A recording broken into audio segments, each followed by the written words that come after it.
so I'm just gonna hop right into this. As you can see, layout's kind of crazy. I have the accessories from both pairs of the Lyte 5, but I think I just want to touch base on a few things before I get directly into the actual review portion of the video. So 2011, September 30th, I believe, in and around September, like late September of 2011, the Salmon toe initially released. Now, I didn't pay attention to the initial release, obviously, like I was a little behind schedule on picking up on Kith, and I think 2012 is when I started paying attention, and 2013, like end of 2012, beginning of 2013 is like when things kind of like picked up for me.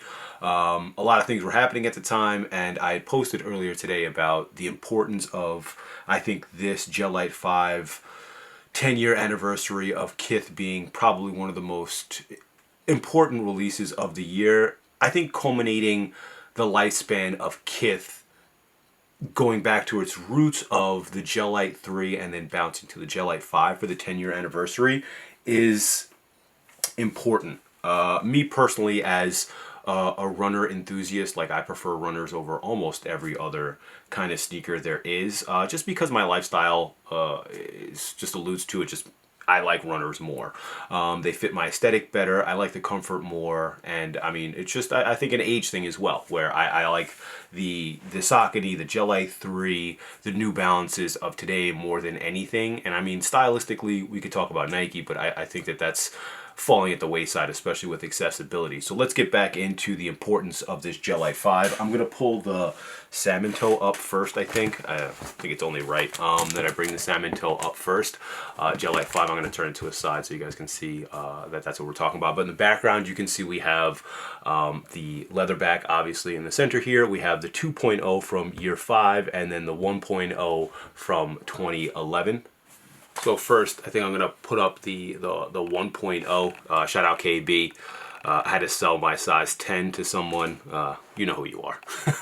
They just didn't fit anymore. Obviously, 10.5, 11, and squeezing into them, I just couldn't do it anymore. But anyway, so the 1.0, you can see there are some quality differentials to even the year 5, and then obviously the Lyte 5 version. So we'll go over them really quick. They did like this Durabuck thing on the toe box or toe cap of the 1.0, and the nubuck or the suede that's on the toe box itself, the perforated, is actually pretty nice. I just don't think that the toe cap stood the test of time, and it gets super dirty super easy. You can see, like, I've cleaned these things for multiple times and they just don't come back. But obviously this is the birthplace of, I think, Kith personally.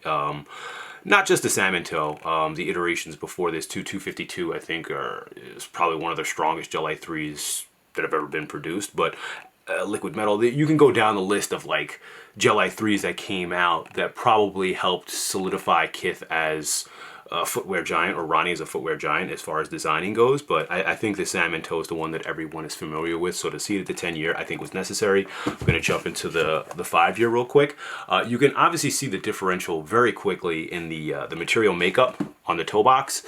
I'll put them both here. I'm going to turn them this way, so I'm not coming from the wrong direction. You can see the shades are a little bit different. The pigskin is definitely more supple on the year 5 iteration as well, and I think it's indicative, or almost, we'll get into that momentarily. But I think the material makeup just put it right where it needed to be. You got the year 5 stamping on the heel, which I thought was a nice touch as well. You have the year 10 on the Kith logo on the Lyte 5, but again, we'll get into that real quick. But then you had the navy midsole, and the navy midsole, I think, was a good way to break it up, to be like, hey, here's a Salmon toe, but not really. And then let's just get into the Lyte 5 real quick. I'm going to keep this one out just for a second. So I think we got the Salmon in between the original and the year 5. This is the Lyte 5, this is the year 5, and the Lyte 3 is over there. I'm going to bring it up real quick. So I really think that the Salmon this year is actually right in between the two, and I like it a lot, actually. I think it'll withstand the test of time as well. I'm going to put this back down, and this back down. And I just love the way the shoe looks. I like the way it looks on the Lyte 5. Sometimes it's hard to, I guess, get a feel for what a shoe is going to look like as the 5 model as opposed to the 3 model. Some people prefer 5, some people prefer 3s. I think that the 5 and the Salmon complement each other very well. I was talking to someone in the DM earlier, Ambus Fur, and he was talking about the GLV 5 model. And you know what? I think that this kind of culminates where it needs to be. I'm curious what year 15 will look like, if he's going to do 15 or 20, but like I'm happy. I'm very, very happy with the way that this looks, and the history within the Asics archive, solely the Asics archive for Kith in Ronnie, is insane. I have probably 90% of them. So I would love to see some other shoes come back as well as different models, but this is, I think, where it needed to be. I think we can go over material real quick, and then we'll go over the accessories for just the GLV 5, and then I'll switch over to the Leatherback, which holds a little bit more importance to me than the Salmon toe, but that's neither here nor there. Overall, you got good quality across the entire shoe. It was worth the wait. You got brush strokes across the heel. You have it down the lace area, grommet area. You got the nubuck on the perforation underneath as well. Everything is almost identical to the original makeup of the shoe, coming down to like the heel guard or the heel cup, and then mirroring it with the paint job on the bottom of the midsole. I think everything kind of coincides very well with the way that the shoe was constructed.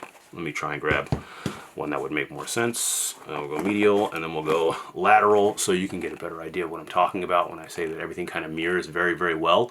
Obviously, you can see there's a size differential, but the way that the shoe's laid out in the 5 version as opposed to the 3 version, I think is perfect. You couldn't have done a better job if you tried. If you guys remember the Volcano GLV 3 and then the GLV 5 original, there were a lot of differences in the way like the color blocking was and some of the color layouts.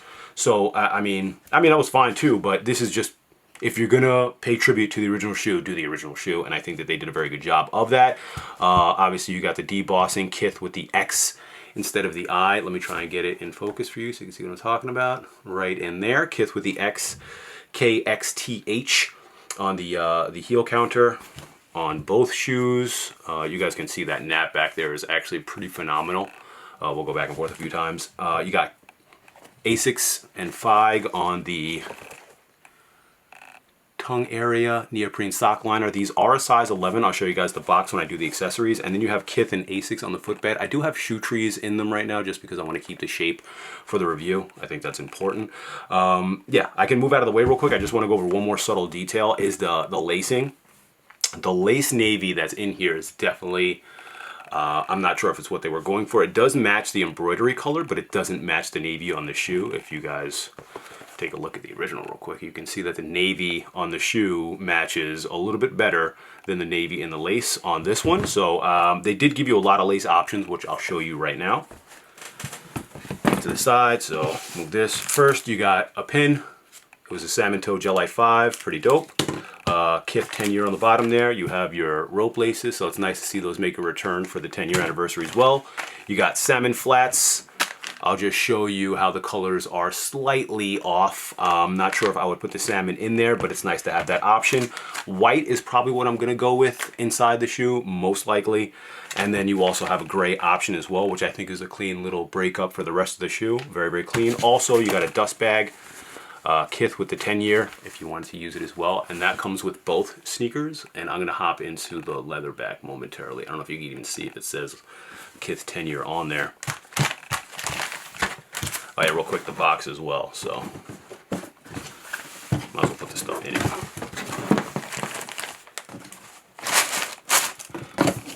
Kith 10-year Asics, Asics Kith X 10-year Salmon toe colorway on the box. Very, very dope. GLV 5 Salmon white, size 11. For those of you wondering, I do wear a size 11 in GLV 5 just because the neoprene sock liner does constrict your foot just a little bit. I will... Bang, bang. All right, so this, first of all, I tracked Leatherbacks down. Shout out Quan. Took me forever to get someone to give them up. That was number one, but Leatherback was probably the first shoe in the Ronnie archive that I went like super hard to backtrack and get. Took me a long time, as you can see, like they're here. And again, to a T, what needed to be done was done. Let me try and get you back in frame here from the GLV 3. Everything is perfect. In my opinion, when it comes to Leatherback, a lot of people, I don't know if they even realize Leatherback holds as much importance as I think the Salmon toe does in the archive of Ronnie and Kith, but it does for me at least, and they nailed it to a T. It's subtle. You can wear it with almost everything. It doesn't have to be the salmon toe. It's clean. It's easy.